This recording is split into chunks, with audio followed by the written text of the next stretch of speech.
What is up, everybody? Jeff here from the Indian River School District located in southern Delaware. And today, joining me for webinar number 3 of our AI in the K-12 series is Laurel Aguilar Kirchhoff.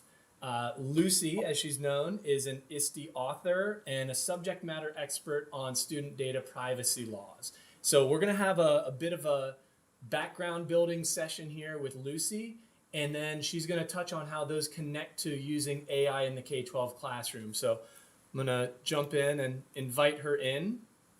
Lucy, welcome. Hello, thanks for having me. I'm excited to be here. Great. And then I'll let you go ahead and take it away. Thank you. Well, Jeff, I appreciate you asking me to be here so much. One of my favorite things to talk about, which I know, I get it a lot, is I love talking about educational law, and I love talking about student data privacy as one of the components of digital citizenship and media literacy. So this is going to be a very much a background and informational session. There's quite a bit I'm going to cover today, so just bear with me, and we're gonna jump right in. So I'll introduce myself. Here I am. Thank you, Jeff. You did an awesome job. I am an ISTE author. If you're not familiar with ISTE, it's the International Society for Technology and Education. I have written a book and 2 jumpstart guides for ISTE. My latest jumpstart guide is on student data privacy, an educator's guide.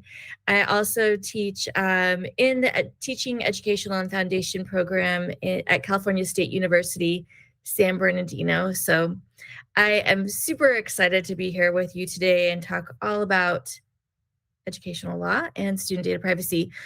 We're going to really get into some of the background here, and then we're going to make these connections to generative AI and the classroom. So bear with me while I set the stage. We're going to go through some of the acronyms, because it wouldn't be education if we didn't have acronyms. There's lots of the why and the how, and then getting into what this looks like in the classroom.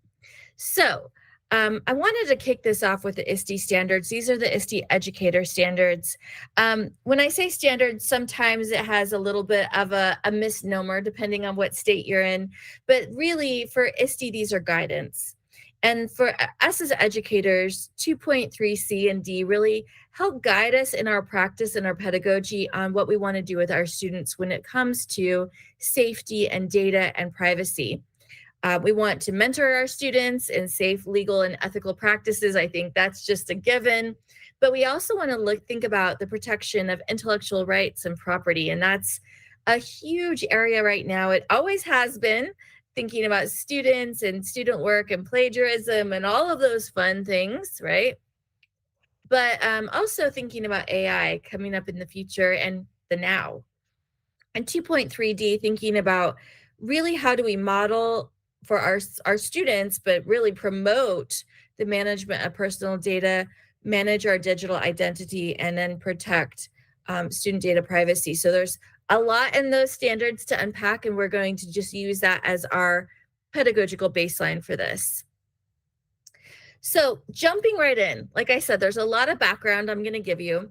There's 2 terms I'm going to mention a lot today. And when I think, or oftentimes when I say the word data, things come to mind. And when people think student data privacy, well, I do protect my students' data, and I do protect their privacy. And I'm sure you do. But we have PII and we have student data. PII, PII, not a piece of pie that's delicious. This is what we think of as our personal information. This is PII, stands for personally identifiable information. And those are the things that we would never just share and put out. Like, you wouldn't post on Instagram or Facebook or your social media platform of choice. Your name, your social security number, your address, your phone number, your birthday, the names of your parents, our caregivers. Like, we wouldn't just go out and post all that information. We might share our name, but we certainly wouldn't share and shouldn't share our social security number or driver's license number or anything like that. But those are all of the things that are personally identifiable information that we want to keep private, and we only share in certain circumstances. The same thing goes for our students. Student data I call this Pi Plus. So we need to keep all of our students' information, all of their Pi safe, but we also are going to add to that, and what creates student data is their grades or what's being graded, their records, and anything that's generated by the student that's their personal intellectual property, or that's generated by the teacher, the school, or the district that relates to that student. So it's Pi Plus, and like it becomes this very big, large database of student data that we need to protect. So the process goes like this. Besides the Pi, because remember it's Pi Plus, the students are going to generate data by creating assignments and turning things in to be graded. So the teachers grade that generated work. That graded work is going to be uploaded into a student information system. Used to be a grade book, right? I've been a teacher long enough that I had a paper and pencil grade book. I taught in the middle school classroom for 20 years before I segued out into becoming an administrator and a ed tech coach and a digital learning specialist and all of the things I've done since. So trust me when I say I get it. The grading is real. So you grade all of that work, you upload it to the student information system. That's where it's housed. And that's when that student data, those grades become part of the student's educational record. So it's that Pi Plus. Now, Pi and student data, whatever that student data is, has to be protected. And this is going to be protected under both federal and state laws. Now, the laws vary from state to state because each state has its own educational system, but we do have some national laws, some federal laws that guide all of our states, and we're going to talk about those. We're not going to dive deep into the Delaware laws. Those are going to be an additional layer on top of the federal laws. So we're going to stick at the federal level because every teacher, every educator, every administrator in every state are required to follow these laws. So what are they? You're like, wait, there's more? Oh yeah, this is the tip of the iceberg. The most important law, actually there's three, but the first of the most important laws, federal laws, is FERPA. And of course, it wouldn't be education if we didn't have an acronym. So it's the Family Education Rights and Privacy Act. And I just want to set this baseline by telling you that none of these laws that we're going to talk about today originated recently. These laws were all originated in 20 to 30 plus years ago. So this is not new stuff. It's not written because of AI. It's not a knee-jerk reaction because of the pandemic and ed tech proliferation that kind of like was a fire hose that came at educators. No, these laws have been around for a long time. Like I said, between 20 and 30 years. So basically, FERPA says that we have the families have the educational rights, and it is our duty as educators to keep all of our educational rights for our students, all of their data private, all of their educational records. So what are educational records? Well, I like this slide because it shows you what they are and what they are not. I don't expect you to memorize this. If you get nothing out of this, look at the what they are section. So like I said, it's Pi Plus the grades, progress reports, GPA, everything that's related to grading, right? So when this is like, this is going to go down on your permanent record, you don't want this to be on your record. Well, your permanent record is your educational record, right? But it also does include immunization and health records. Those are also fall under HIPAA, which we're not going to talk about HIPAA laws, but that's health laws and our privacy with our health records. Testing records include both academic and physical testing. So anything that's related to physical testing, academic testing, and this is as long as a student is enrolled in a educational system in any state, anywhere in the United States. So if they switch from another state to Delaware, these records come with them, and it's now our responsibility to protect them.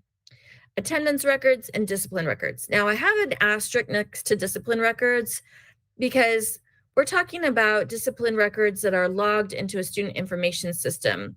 Discipline meaning like the teacher talks to a student outside of the classroom, or there's a informal detention or something like that. Not that kind of discipline, has to stay in a recess or whatever the discipline is. I'm talking about discipline records like suspensions, Saturday schools, other things, expulsions, large scale, any kind of discipline that's logged into a student information system that becomes part of the record. But what they're not, this is kind of interesting, what they're not, private records that are kept by a teacher, you jot down notes, those are your own private records. Substitute teacher logs or notes to the teacher, those are not part of the educational record unless it leads to discipline. So that's another asterisk there. Law enforcement and campus security records, those are not considered private under an educational record. Peer grades, peer feedback, unless they're being recorded as a grade, no. Directory records, so being in the yearbook, being on the honor roll, being in a play program, a graduation program, those are not considered private, although parents can opt out of having their student in them. And then employment records also have an asterisk. Sometimes we have students that are in CTE programs where they are receiving a grade, so that one would be considered part of the educational record, but if they're just working on campus for whatever reason and they're not receiving a grade for it, that wouldn't be an educational record. This is really important because how we are going to talk about AI and how we're going to talk about student data privacy, you have to understand what these educational records are and what has to be protected. So I like this graphic. I created this a long time ago. It's just these 4 buckets. So think about this. Grades have to be protected, health records, testing records, other records. You'll notice it's a lot of records. So we have to protect this data for lots of different reasons. Student data under FERPA, think of FERPA as the floor, and then everything else is going to go above it, right? We have to be very, very mindful of what and how we share of our students' data, especially when it comes to ed tech and AI. So remember, it's PI plus all of their personally identifiable information plus all of those records, all of it. It's a big charge that we're charged with for protecting our students, but we would want that, right? I think as an educator that also happens to be a parent, I would want my own students' records to be protected. And I look at it through that lens and I'm like, yeah, I want to be in control of how and where and when things are shared about my own child. So one of the things I like to talk about is why your IT department says no. Why do they say no to you when you want a new app or you want to use something with students or you want ed tech or things like that? Why do they say no? Like what gives? Why won't they just let us use what we want to use? We have all these ed tech companies. They say they're FERPA compliant. They say they do all the things. How come I can't use them? Well, we have to be super careful. Cyber attacks, unfortunately, occur on educational institutions, preschool through higher education, every single second of every single day. And I use this example from the LA Times about Los Angeles Unified School District, not because I'm trying to call out LAUSD. It's just that Los Angeles Unified School District is one of the largest school districts in our country, and they have a dedicated team that works just on cybersecurity, and they still fell victim to a cyber attack in 2022, I believe. And, it's just, there's so many, they have a dedicated personnel, they have dedicated staff to protect them. And there's still things that slip through the cracks, or the cybersecurity is the hackers just are always one step ahead, right? In between 2018 and 2023, over 6.7 million personal records, we're talking about PI, were exposed via ransomware attacks in the educational system. 6.7 million records were exposed in some way. It's not funny, haha. I received something in the mail recently about my own children that their personal information may have been leaked, not in an educational setting, but in a different setting. And as a parent, I'm like, oh my gosh, I want my kids they're growing up. I want them to have clean credit records. I don't want them to, all of this data to be harvested and used in nefarious ways. And so there's over $35 billion that's been lost based to lost work, recovery efforts, lost days of instruction, lost. Oh my gosh, we could go on and on about this. This is all the doom and gloom section. I promise we'll get out of the doom and gloom in a minute. But $35 billion lost because of these ransomware attacks. So it can be a very serious situation. So why do our IT departments say no? Because they have to make sure that this PII, right, your Pi Plus, is going to be secure. So there's some considerations to ask yourself before you use educational technology and AI. This is true no matter what. Do we have it? Do I need it? Has it been approved for use? And is it worth it? Meaning, is this something that we already have, or do we have something similar that I can use? Do I need to use this with my students? Is this educationally appropriate? Is this going to are my students' data, is it going to be protected? Is this something that I even really need? Or is it just fun and it's the latest new thing? Has our IT department approved it? Every single district, every single LEA, Learning Education Agency, in the United States, they need to sign, and this varies state to state, the process, but a student data privacy agreement with the ed tech company and the district or the educational agency, so they know that all of the laws have been met and they're compliant. So if they don't have an agreement, your IT department probably is immediately going to say no. And is it worth it? Is it worth it? Meaning, is it worth the potential harm if there was going to be a leak? So there's a lot that we can do to help us get with these considerations, because here's our next law. This is our next federal law. SIPA, which is the Children's Internet Protection Act, requires that every district or educational agency has these components. This is why they have to have an agreement signed with the ed tech company. They have to, every district has to filter all devices, make sure that they are blocking access to anything. And, you get obscene key buzzwords that you obviously don't want children to access, but anything that's, quote, harmful to minors, that's could be a lot.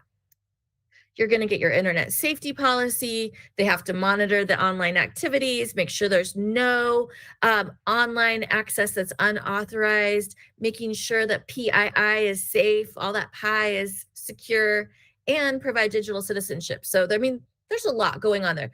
The districts have to follow this law. So that's a really, really big load for them. So they're going to say no if this ed tech doesn't meet these requirements. This is something that comes up a lot, that our students are over the age of 13, especially in like junior high and high school settings. Our kiddos are older than 13, so they can decide to give permission to use an app. We don't have to go through the district. I have to tell you, I don't care if we're talking about AI. I don't care if we're talking about ed tech. Children under the age of 18 cannot provide consent to use an educational app unless it's been approved. If you're 13 years old, you are not an adult. Now, I know that's a misnomer because there's the COPA, which is the Children's Online Protection, Privacy and Protection Act. That's why when you go to get a new app on your phone, it's like, are you over the age of 13? And you're like, yes, I am. And you can give consent. But remember, that's in a private setting. That's not in a school setting. Schools, districts, other educational agencies, we act in loco parentis, meaning in place of the parents, and we can sign data privacy agreements with companies, but kiddos cannot sign those agreements. They cannot provide that. So there is that huge myth of 13. So always err on the side of, has it been approved by our district? And if it has, great. If it hasn't, do not use it. Don't go rogue.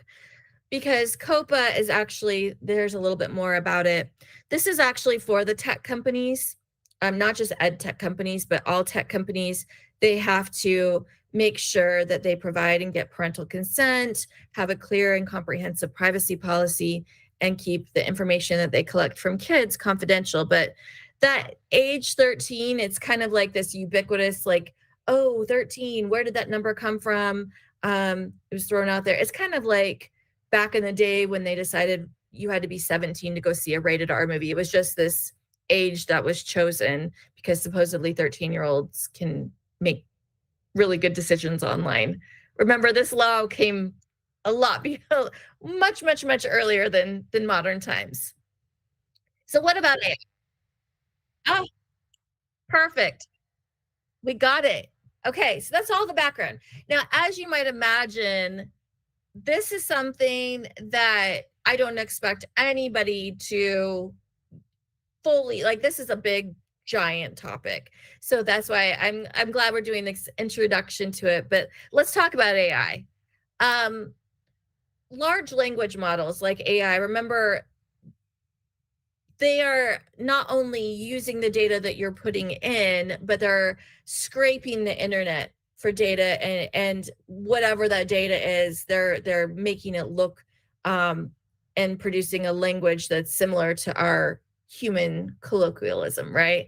So I asked ChatGPT. I was like, hey, I'm just gonna go ask ChatGPT, what's the number one concern that student data privacy and students using Chat GPT for schoolwork? I was like, let's ask the bot. Let's see what happens. The biggest concerns were about safety. There's a lot of benefits that came up. Chat GPT and Google Gemini, which is, oh, we could do a whole webinar on Google Gemini. I'm really excited about it. But they listed all of these benefits, right? Some benefits of AI. I thought it was interesting because I specifically asked about concerns and it immediately gave me the benefits, which is a really interesting consideration because, that wasn't the prompt.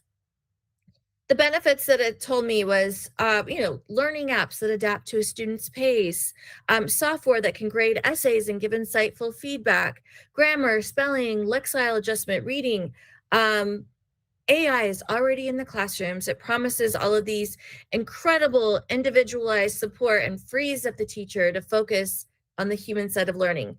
And I'm like, yes, ChatGPT, that is absolutely correct. AI can give us all of these benefits, but I asked you about what are the biggest risks. Okay. So here are the risks. Number one was, remember, when you're feeding the machine, you're feeding the machine. So every time a student uses AI for practice, that software is gathering data on that student's individual strengths and weaknesses. If it's connected in any way to to their personally identifiable information, that information about that student and that student's learning and where they are in their journey, remember, that's only one snapshot of where the student is at, and we want to move them forward. So that's a really interesting risk factor that's right there. Another thing that came up was it's critical to understand how the data is being stored, who it may be shared with, and if it could be misused. So anytime we're having a student or we're putting students' information into any type of generative AI, we're potentially exposing that student's information to being part of this larger data set that's being used to create and correct algorithms, both creating and correcting them. So I have some issues with putting students' work into AI and asking for feedback on it. I know there's lots and lots of different types of AI, so I'm not going to get into the minutia of that. But when we're thinking about student data privacy, I think AI right now is a really great way for teachers to have a thought partner and to have considerations on creating lessons and lesson plans and generating ideas. However, I would extremely caution. I don't believe right now that I think the risks outweigh the rewards in having students interact in an AI system, especially with their data, as of right now. Now, we know that this is changing immensely over time. So when we're getting into using student data in an AI or a generative AI platform, whatever that platform is, there's a few things I'd like you to consider. One is just going all the way back to digital citizenship. Do we have a culture where privacy is truly respected at every level?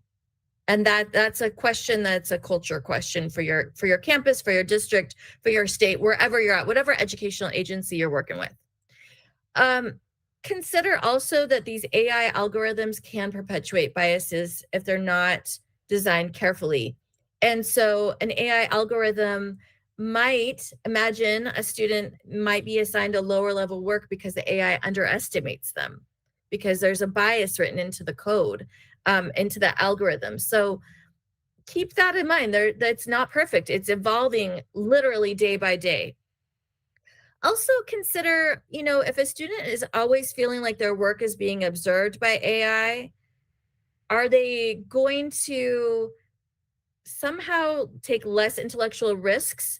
And thinking about the scraping of the AI in order to harvest data, and to correct and create algorithms, we really need to consider what are our students feeding into this machine and how is this coming back to us.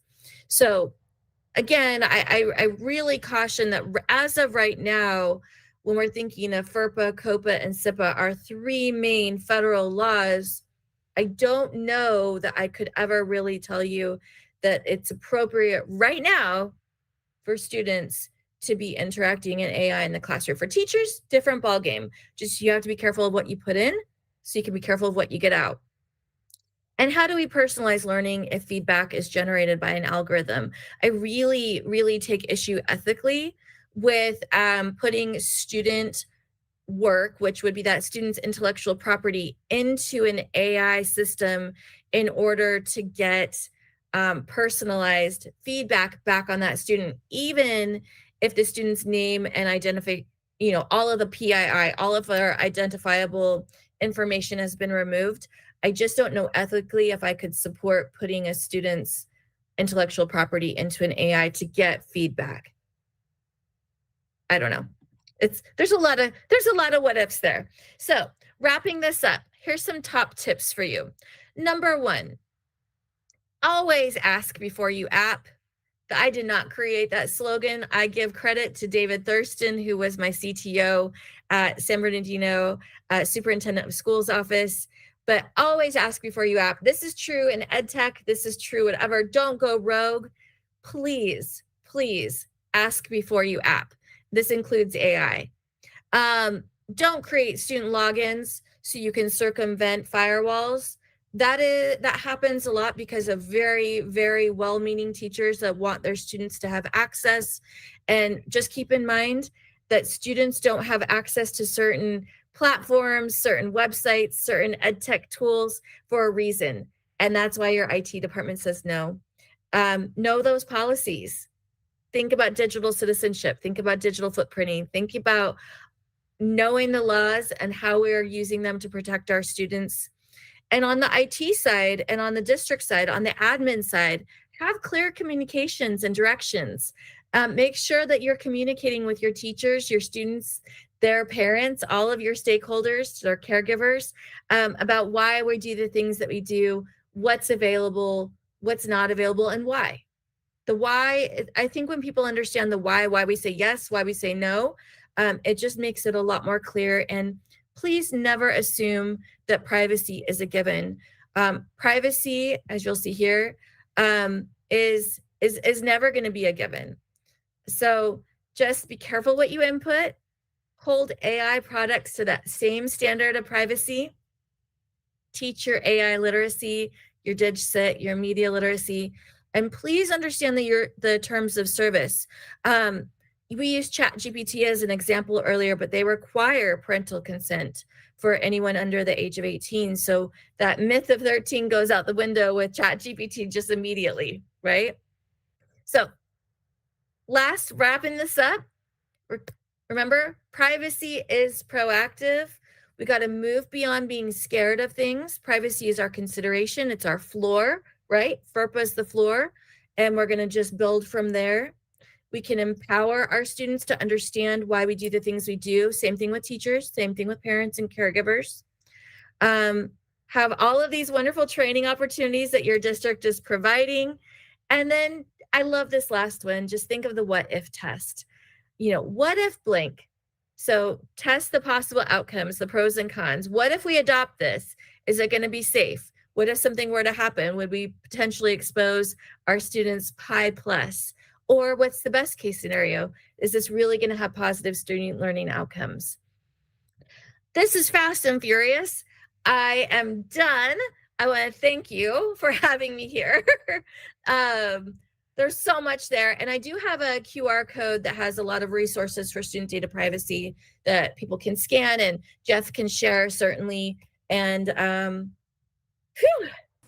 we did it. You crushed it. That was amazing. So much great information to think about, and so much for us, for our district, in our work in establishing guardrails for teachers, but also for students, and how to interact with these things. Because as you said, everything is changing so rapidly in this space.